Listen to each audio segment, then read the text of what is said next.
Mesdames et messieurs, ça commence à pleurer du côté du Qatar, à Doha. Le Qatar et le Royaume-Uni viennent de supplier le monde entier à maintenir un cessez-le-feu entre l'Iran et les États-Unis d'Amérique et à conclure un accord de paix. C'est chaud, c'est chaud. Il dit ça pleure. Pendant que Donald Trump est en train de vouloir relancer une seconde phase de ce conflit. Pendant que Donald Trump vient de menacer l'Iran de passer à nouveau sous des puissantes frappes de bombardement sur l'Iran.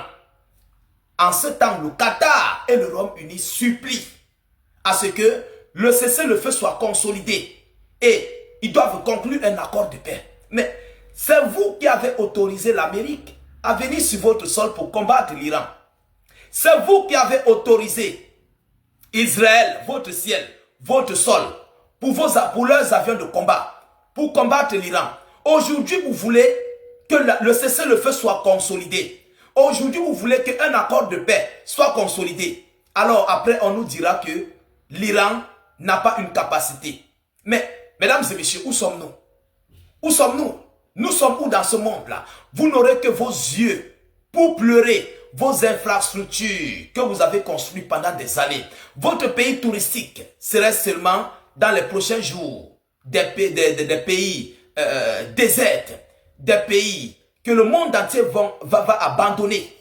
Vous comprenez un peu? Alors, qu'est-ce qu'ils nous disent? Écoutez, le Qatar et le Royaume-Uni appellent à consolider le cessez-le-feu entre Téhéran et Washington et à conclure un accord de paix durable. Un accord de paix durable qui vous avez envoyé.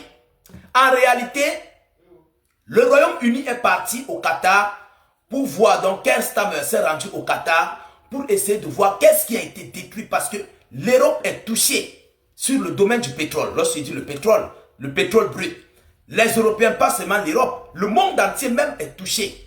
Et il y a eu beaucoup de dégâts, beaucoup de destruction sur les multiples sites pétroliers et gaziers. Alors, M. Keir Starmer a aussi une autre option de voir sur quel terme protéger le Qatar.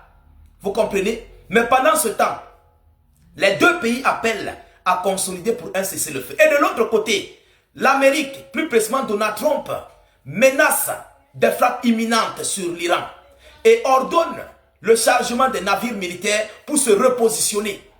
Mais qu'est-ce que cette guerre va nous donner?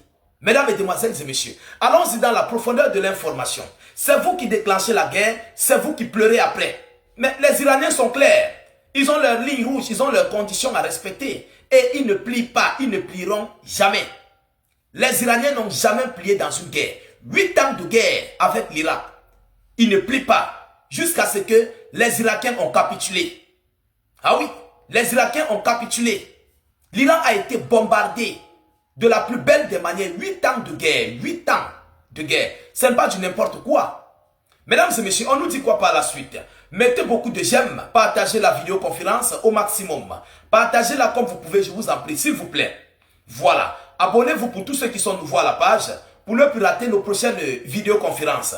On dit que le Qatar et le Royaume-Uni appellent à consolider le cessez-le-feu entre Téhéran et Washington et à conclure un accord de paix durable. Je ne sais pas si c'est par hypocrisie qu'ils le font, qu'ils le disent. Ça peut être par hypocrisie. Parce que le but du Qatar est de voir l'Iran totalement affaissée, détruite. C'est-à-dire au point où le Qatar marche sur l'Iran. C'est ce qu'ils veulent. Oui, parce que l'Iran a tellement de pétrole et de gaz. L'Iran est un pays, selon eux, un pays déstabilisateur. Un pays de terreau, selon eux, pas selon moi. Vous comprenez? Et Trump l'a toujours dit, Netanyahou l'a toujours dit, les multiples pays du Golfe l'ont toujours dit. Ils ne considèrent pas l'Iran comme leur voisin. Ils considèrent l'Iran comme une cible légitime à anéantir. C'est pourquoi ils ont donné leur ciel et leur terre aux avions de combat américains pour détruire l'Iran. Il faut qu'on se dise des vérités. Alors, mesdames et messieurs, le premier ministre britannique Keir Starmer, en visite à Doha, et l'émir du Qatar, Tamim Ben Hamad Al Thani, ont salué l'annonce du cessez-le-feu entre les États-Unis d'Amérique et l'Iran Et ils insistent sur la nécessité d'une action concertée entre partenaires internationaux afin de consolider cette trêve et d'œuvrer à un accord de paix durable pour garantir la sécurité au Moyen-Orient, a rapporté Qatar News Agency, selon le média. Est-ce que vous comprenez un peu? Je me dis bien, peut-être c'est juste par mesure d'hypocrisie. Ça peut être par mesure d'hypocrisie. Il faut qu'on soit clair là-dessus. Ça, c'est de l'hypocrisie. Oui. Demandez d'abord à l'Amérique de libérer votre terre, de libérer vos territoires, de quitter au sein de votre territoire. Et puis nous allons voir clair si réellement tout ce que vous demandez comme cessez-le-feu et un accord juste et durable sera vraiment viable. Quittez d'abord le sol qatari. Demandez à ce que les avions américains, les soldats américains évacuent. Là, on va voir clair que oui, réellement le Qatar est sur la position de ne plus vouloir les hostilités sur son sol. Moi, je ne peux pas dire autre chose par rapport à ça. Je ne peux pas. Sans vous mentir, je ne peux pas dire autre chose par rapport à ça. Ils font de l'hypocrisie. Tous là combattent contre l'Iran. Vous comprenez un peu? Alors, par ailleurs, M. Stammer a de nouveau condamné les frappes israéliennes contre le Qatar. Les frappes iraniennes contre le Qatar pendant la guerre, a ajouté l'agence de presse qatari. Mais il ne condamne pas les frappes américaines et israéliennes contre l'Iran. Vous voyez dans quoi nous sommes? Vous pensez que les Iraniens vont accepter vos multiples idées nauséabondes, vos déclarations bidons?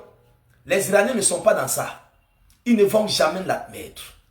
Et ils ont leurs conditions. L'Iran n'est pas le Venezuela. L'Iran, ce sont les Perses.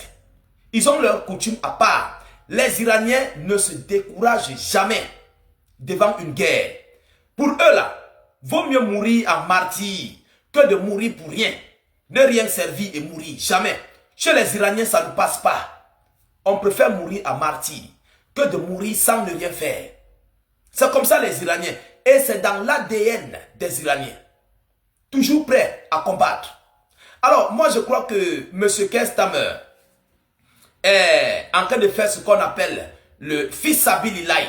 Ils sont en train de revoir comment ils vont reconstruire les multiples sites pétroliers et gaziers. Parce que le monde, your mind, le pétrole là, c'est gâté. Vous comprenez un peu? Le monde est dans une crise et l'Europe va s'effondrer. Oui, l'Europe ne veut pas acheter le pétrole et le gaz en Russie. Donc, ils veulent voir par quel moyen reconstruire vite, réparer vite du côté du Qatar pour reprendre à nouveau les produits liquéfiés pour ravitailler leurs multiples sites pétroliers et gaziers. Mais si Donald Trump engage le second conflit, mesdames et messieurs, il ne resterait plus rien sur le sol des multiples pays du Golfe. Ça serait un blackout total. Un blackout total. Vous comprenez un peu? Alors, voilà ici l'annonce que j'avais à vous relayer dans cette vidéoconférence. Veuillez la partager dans tous les groupes possibles. Mettez-la partout à travers le monde. Sécurisez la vidéo avec un maximum de j'aime. N'hésitez pas à vous abonner pour ne plus rater la page et surtout ne plus perdre nos multiples vidéoconférences.